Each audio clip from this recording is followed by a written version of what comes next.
Chapter 3 Duel in Word. Anton's expression did not change. "And now you see me." "But not privately, Captain." Lucky's lips thinned and closed with great deliberation. Anton looked quickly about. A dozen of his men in every stage of spacesuit and dress had crowded into the room, watching and listening with gaping interest. He reddened slightly. His voice rose. "Get on your business, scum. I want a complete report on this ship, and keep your weapons ready. There may be more men on board, and if anyone else gets caught as Dingo did, he'll be tossed out of the airlock." There was slow, shuffling motion outward. Anton's voice was a sudden scream. "Quickly! Quickly!" One snaking gesture and a blaster was in his hand. "I'll count to 3 and shoot. 1, 2—" They were gone. He faced Lucky again. His eyes glittered and his breath came and went quickly through pinched white nostrils. "Discipline is a great thing," he breathed. "They must fear me. They must fear me more than they fear capture by the terrestrial navy. Then a ship is one mind and one arm. My mind and arm." Yes, thought Lucky, one mind and arm. But whose? Yours? Anton's smile had returned, boyish, friendly, and open. "Now, tell me what you want." Lucky jerked a thumb toward the other's blaster, still drawn and ready. He matched the other's smile. "Do you intend shooting? If so, get it over with." Anton was shaken. "Space, you're a cool one. I'll shoot when I please, and I like it this way. What's your name?" The blaster held on its line with deadly steadiness. "Williams, Captain." "You're a tall man, Williams. You look strong. And yet here I sit, and with just the pressure of my thumb, and you're dead. I think it's very instructive. 2 men and 1 blaster is the whole secret of power. Do you ever think of power, Williams?" "Sometimes." "It's the only meaning of life, don't you think?" "Maybe."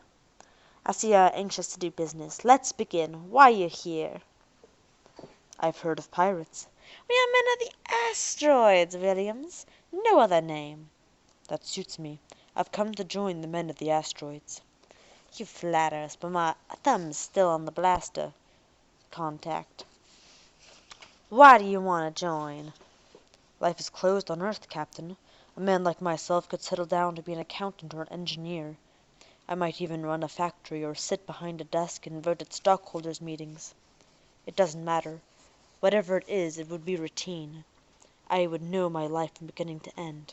There'd be no adventure, no uncertainty." "You're a philosopher, Williams. Go on." "There are the colonies, but I'm not attracted by a life as a farm boy on Mars or as a vat tender on Venus. What does attract me is the life on the Asteroids. You live hard and dangerously.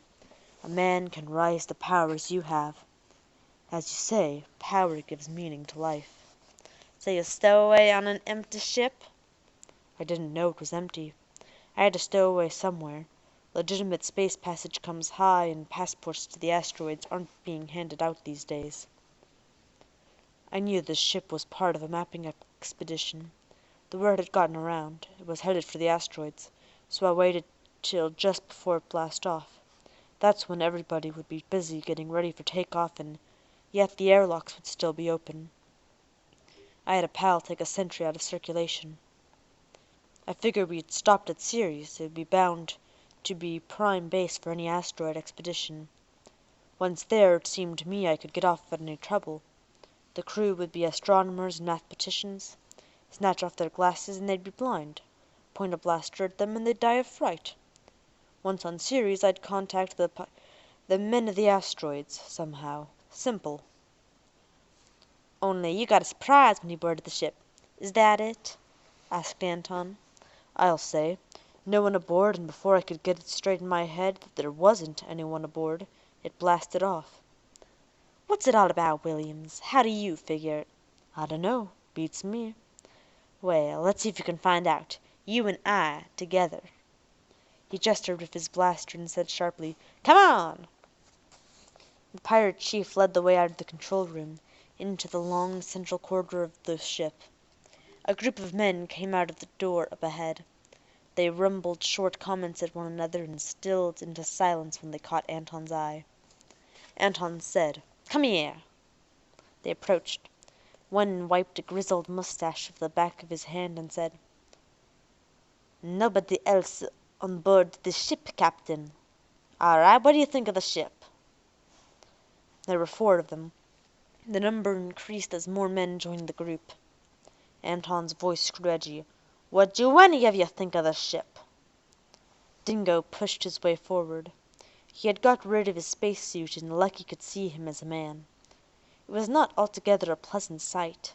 He was broad and heavy and his arms were slightly bowed as they hung loosely from bulging shoulders.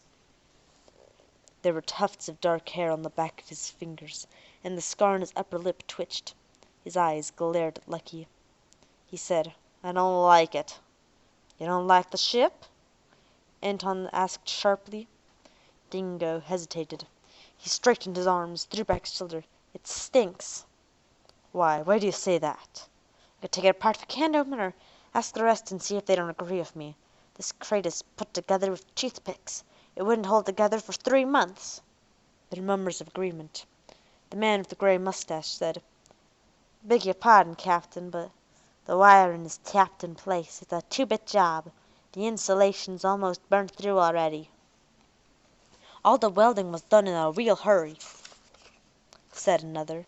"The seams stand out like that." He held out a thick and dirty thumb.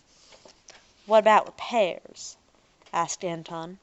Dingo said, "It would take a year and a Sunday. It isn't worth it. Anyway, we can't do it here. We have to take it to one of the rocks." Anton turned to Lucky, explaining suavely, "We always refer to the asteroids as rocks, you see." Lucky nodded. Anton said, "Apparently my men feel that they wouldn't care to ride this ship. Why do you suppose the Earth government would send out an empty ship in such a jerry-built job to boot?" "It keeps getting more and more confusing," said Lucky. "Let's continue our investigation, then." Anton walked first. Lucky followed closely. The men tagged behind silently. The back of Lucky's neck prickled. Anton's back was straight and fearless, as though he expected no attack from Lucky.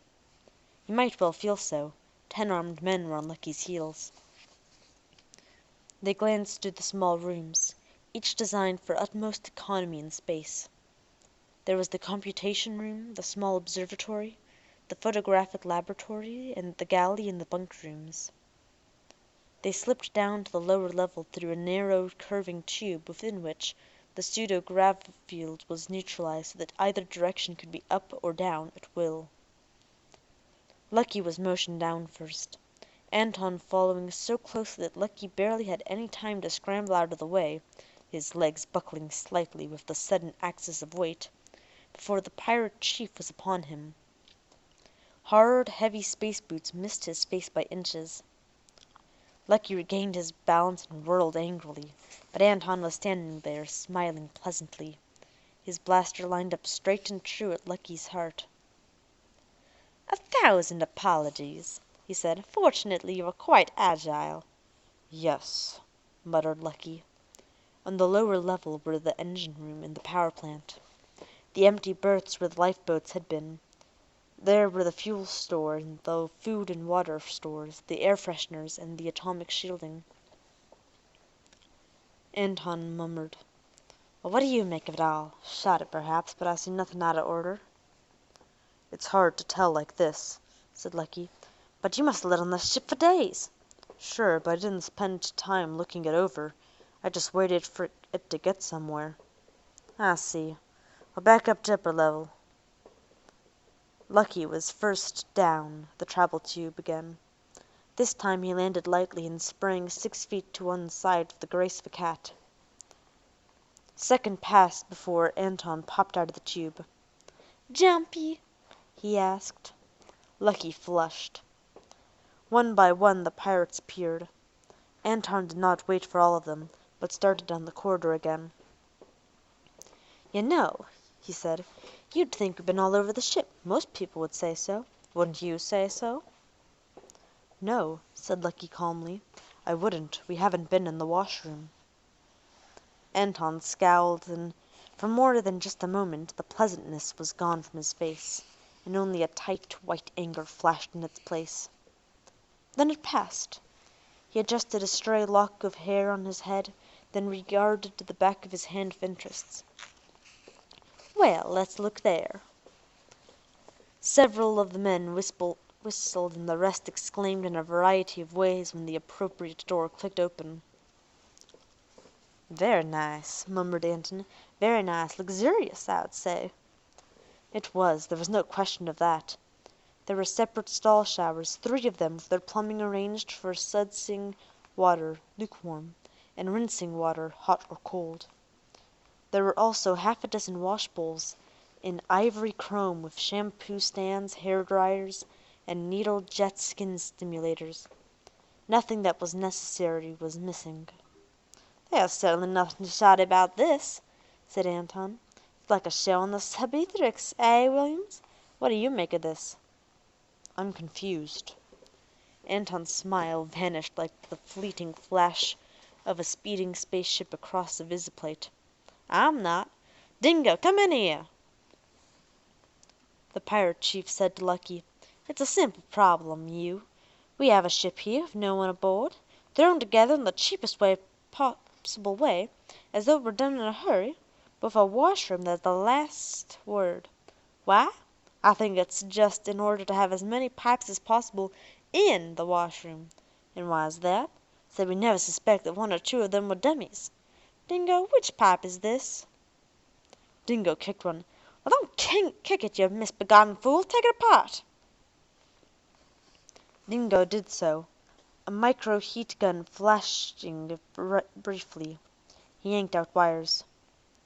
"What's that, Williams?" demanded Anton. "Wires," said Lucky briefly. "I know that, you lump." Suddenly furious. "What else? I'll tell you what else. Those wires are set to explode every ounce of the atomite on board ship as soon as we take the ship back to base." Lucky jumped. "How can you tell that?" "You're surprised? You didn't know this was one big trap? You didn't know we were supposed to take this back to base for repairs? You didn't know we were supposed to explode ourselves and our base, too, into hot dust? Why, you're here as the bait to make sure we were properly fooled. Only I'm not a fool." His men were crowding close. Dingo licked his lips. With a snap Anton brought up his blaster, and there was no mercy, no dream of mercy in his eyes. "Wait! Great Galaxy, wait! I know nothing about this. You have no right to shoot me without cause." He tensed for a jump. One last fight before death. "No right!" Anton, eyes glaring, lowered his blaster suddenly. "How dare you say I have no right? I have all rights on this ship." "You can't kill a good man. The men of the Asteroids need good men. Don't throw one away for nothing." A sudden, unexpected murmur came from some of the pirates. A voice said, "He's got guts, Captain. Maybe we could use—" It died away as Anton turned. He turned back.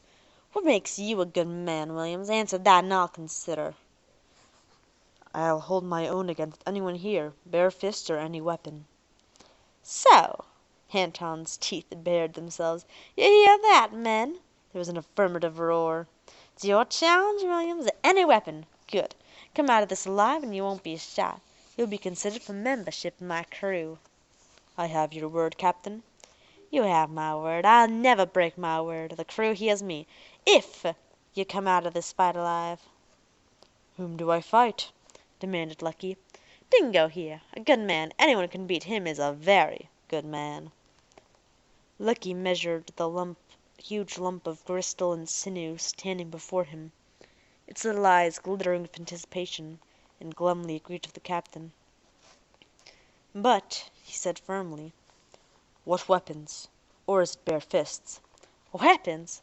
Push tubes, to be exact. Push tubes in open space." For a moment Lucky found it difficult to maintain appropriate stolidity. Anton smiled. "Are you afraid it won't be a proper test for you? Don't be. Dingo is the best man with a push gun in our entire fleet." Lucky's heart plummeted. A push-gun duel required an expert, notoriously so. Played as he had played it in college days, it was a sport. Fought by professionals, it was deadly. And he was no professional. And thus ends the chapter. I hope you're all having a good weekend. Bye!